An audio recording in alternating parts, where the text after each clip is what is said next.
नमस्कार, मैं हूं नीलू। तो देखिए, अरब सागर में इस वक्त टेंशन बहुत ज्यादा है। जहां पर अब्राहम लिंकन खड़ा था, बताया जा रहा है कि वहां पर ईरान का एक ड्रोन आता है और फिर दावा अमेरिका की तरफ से किया जा रहा है कि उसने इस ड्रोन को मार गिराया है।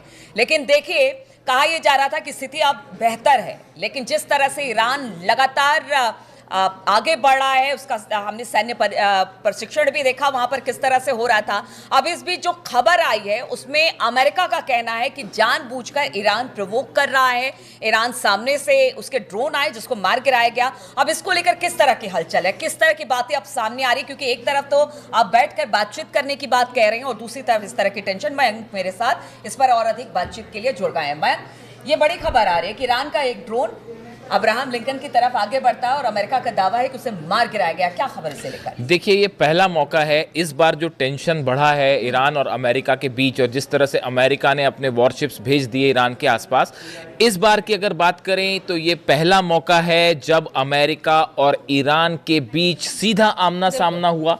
और जो खबरें आई उसके मुताबिक ईरान का एक ड्रोन शाहिद 139 ये करीब आता है अब्राहम लिंकन के, और उसके बाद जो है एक F-35 जेट ने टेक ऑफ किया अब्राहम लिंकन से, और उसके बाद इस पर हमला किया। शाहिद 139 को डाउन किया गया। इस तरह के दावे अमेरिका की तरफ से हुए। अब देखिए, इसको लेकर ईरान की तरफ से जो खबरें आई, लेकिन पहले आपको एक बात समझनी पड़ेगी कि ईरान का एक ड्रोन जो कि करीब 1000 किलोमीटर से ज्यादा का डिस्टेंस ट्रेवल करता है, ईरान से जो उड़ता है करीब 1000 किलोमीटर से ज्यादा का उसने ट्रेवल डिस्टेंस किया, और वो बिल्कुल अब्राहम लिंकन के करीब आ गया।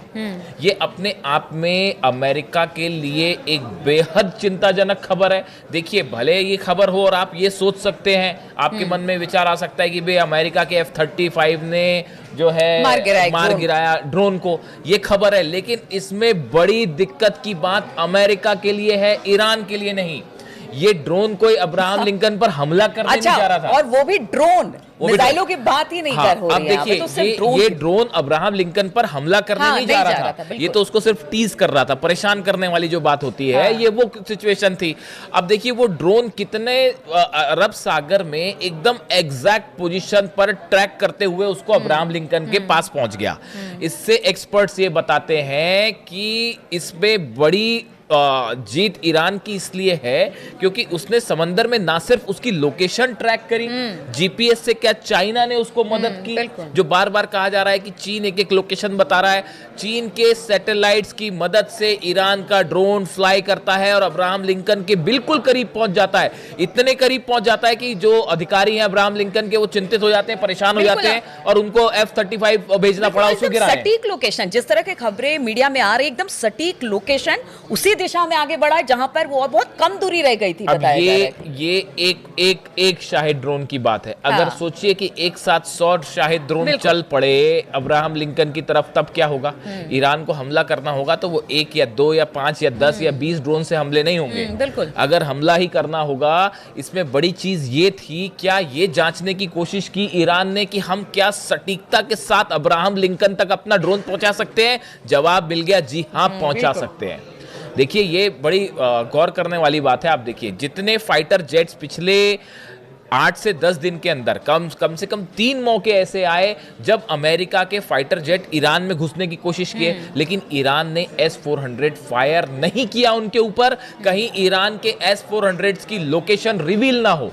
लेकिन अमेरिका ने F-35 जेट को डाउन करके ये बात साफ कर दी कि ईरान के ड्रोन जब चाहें तब अब्राहम लिंकन के ऊपर जा सकते हैं। आपने कम से कम ये बात तो साबित हो गई कि ड्रोन्स भले 1,500-2 हजार किलोमीटर का डिस्टेंस हो, उसको भी ट्रेवल करके शाहिद ड्रोन जो है वो अब्राहम लिंकन के ऊपर पहुंच जाएगा। चाइना सैटेलाइट से मदद कर रहा है, दूसरी बात ये साबित हो गई।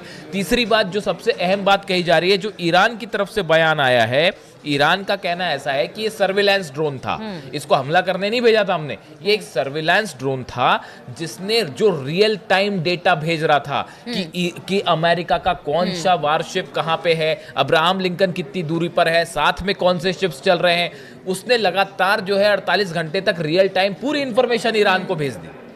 पूरी इंफॉर्मेशन, जो मिशन था इस ड्रोन का, वो पहले ही कंप्लीट हो चुका था, क्योंकि रियल टाइम इंफॉर्मेशन आ रही थी ईरान के पास। और उसके बाद आखिरी में यह हुआ कि शायद हो सकता है कि ये जांचने की कोशिश थी कि क्या एग्जैक्ट लोकेशन तक जा सकता है अब्राहम लिंकन तक, या फिर एक प्रकार से आप देखें कि जिस तरह से अब्राहम लिंकन ओमान की खाड़ी से पीछे हटा और अरब सागर में आया, एक प्रकार का चुनौती देने की कोशिश। जब F-35 जेट या F-16 जेट या F-15 जॉर्डन के रास्ते इराक से की बॉर्डर से ईरान को चैलेंज करने की कोशिश करते हैं, तो ईरान भी तो अपना ड्रोन बिल्कुल यही मैं कहना चाह बिल्कुल यही मैं कहना चाह रही थी कि एक तरह से चैलेंज के तौर पर भी है कि देखिए आप कहीं भी रहिए, अगर चीन के सैटेलाइट हमारे साथ है तो फिर आपकी लोकेशन ढूंढने में हमको बहुत ज्यादा दिक्कत नहीं होगी। आप पहुंच के बाहर नहीं ये संदेश देने की कोशिश की गई। आप इसको ऐसे कुछ लोग ये सोच सकते हैं, और ये अमेरिका ने कहा है कि देखिए वो जानबूझ के बुली करने की तरह एक तरह से देखिए सेंटकॉम जो आप कह रही हैं वही सेंटकॉम के जो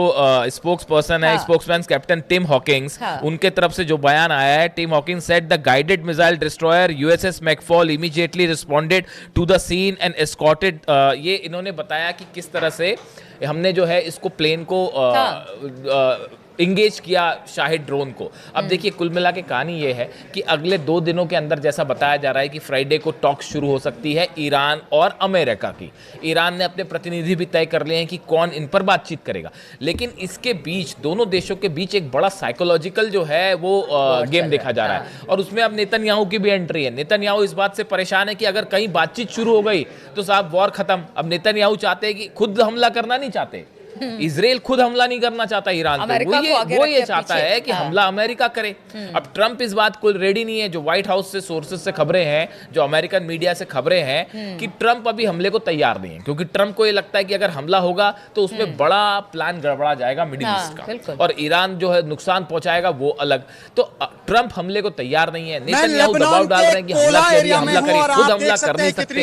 इस सिचुएशन में एक बड़ा देखिए, इसी बीच में एक और बड़ी खबर है कि कल क्या हुआ जब ये आपका ड्रोन वाली जो भी सिचुएशन बनी, इसी समय स्ट्रेट ऑफ हॉर्मूज में अमेरिका का एक जहाज, बिल्कुल हाँ, मैं इस पे ही पूछने वाली थी कि ये क्या हुआ। देखिए बड़ी इंटरेस्टिंग खबर है ये। देखिए कल क्या हुआ, हॉर्मूज का जो इलाका है, हॉर्मूज का बड़ा छोटा इलाका ईरान के पास, आप समझते हैं, वहीं से सब जहाज वहीं से गुजरते हैं। अमेरिका का एक जहाज वहां से चलता है और वो वहां से क्रॉस कर रहा है, और वो ईरान का जो सीमा है पानी की उसके बेहद करीब पहुंच गया था।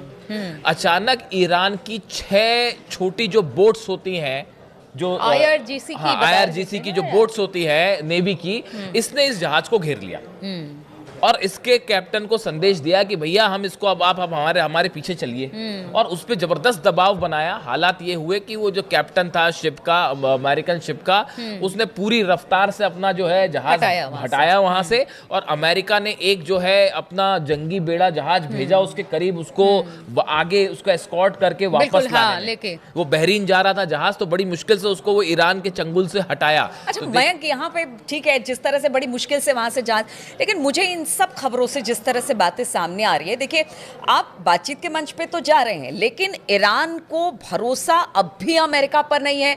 जैसे पिछली बार भी बातचीत करते हुए हमला कर दिया था, उसी तरह से इस बार भी बातचीत के ऐसा ना हो कि बातचीत के मंच पर लेकर जाए, पीछे कुछ हो जाए। तो इस बार वो गलती ईरान दोहराना नहीं चाहता है, और शायद यही वजह है कि बार बार इस तरह की चीजें ईरान की तरफ से एक जेस्चर कि नहीं भाई इस बार हम लोग बिल्कुल एकदम तैयार हैं, आपकी तरफ से एक गलती तो फिर डिप्लोमेटिक सर्कल में कहा जाता है, ऐसी चर्चाएं होती हैं कि आप अगर बात करें जो राजदूत होते हैं या विशेषज्ञ होते हैं उनसे, कि जब भी डोनाल्ड ट्रंप ने ये कहा कि हमारी बातचीत चल रही है, इसका मतलब हमला तय है साहब, खतरा तय है। ये आप बात के समझ के, जैसे ही डोनाल्ड ट्रंप ने ये कहा कि अब हमारी बातचीत आगे बढ़ रही है, तो अब आप ये समझिए कि खतरा ज्यादा है। जब डोनाल्ड ट्रंप ये कहते हैं कि हम हमला कर देंगे, तो समझिए हमला नहीं होने वाला है। लेकिन अगर उन्होंने कह दिया कि बातचीत चल रही है, तो आप ये मान के चलिए कि हमला होना है। वो मदुरो जो है वेनेजुएला को लेकर डोनाल्ड ट्रंप का बयान आया कि हमारी बातचीत चल रही है, और अगले दिन हमला हो गया।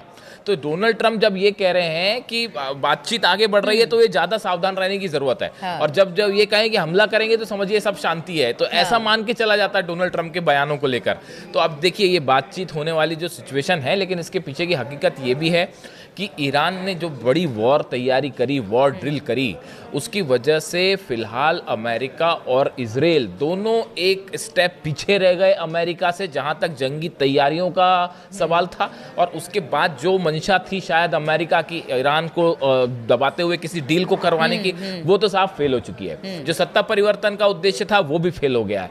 जो मिसाइल्स को रोकने का प्रोग्राम था वो भी फेल है। ईरान कह रहा है हम बात ही नहीं करेंगे उस पर, डील तो बड़ी दूर की बात है। तो अब बचता क्या है? बचता है न्यूक्लियर डील, जिसको लेकर अब फ्राइडे को देखते हैं कि क्या होता है। और इस बीच मुश्किल में है नेतन्याहू कि अगर भाई डील किसी तरह की हो गई, जो जंग रुक गई, तो वो मिसाइल्स हमेशा के लिए इजराइल के एग्जिस्टेंस के लिए खतरा बन जाएगी। तो देखिए, छोटी छोटी घटनाएं जरूर सामने आ रही है ईरान और अमेरिका के टेंशन के बीच में, लेकिन यही कहा जा रहा है कि ईरान बार बार ये बताने की कोशिश कर रहा है बातचीत तो हम कर सकते हैं, बातचीत के लिए हम तैयार भी हैं, हम युद्ध नहीं चाहते, लेकिन साथ ही साथ वो इसकी तैयारी करके भी बैठा है कि अगर युद्ध की स्थिति बनती है तो पिछली बार जिस तरह से उस पर हमला हुआ और नुकसान ईरान को उठाना पड़ा, अब उस नुकसान के लिए और ईरान तैयार नहीं है, इसलिए हमले का जवाब हमला होगा। इसीलिए इस तरह की गतिविधियां लगातार देखने को मिल रही है। अब फ्राइडे तक का यानी शुक्रवार तक का इंतजार करना पड़ेगा। उस दिन जब दोनों देशों के राजनयिक बैठेंगे, क्या बातचीत होगी, क्या कुछ निकलकर सामने आता है, इस पर हमारे भी नजर रहेगी। बहुत बहुत शुक्रिया आप सभी का हमारे साथ जुड़ने के लिए इस चर्चा में।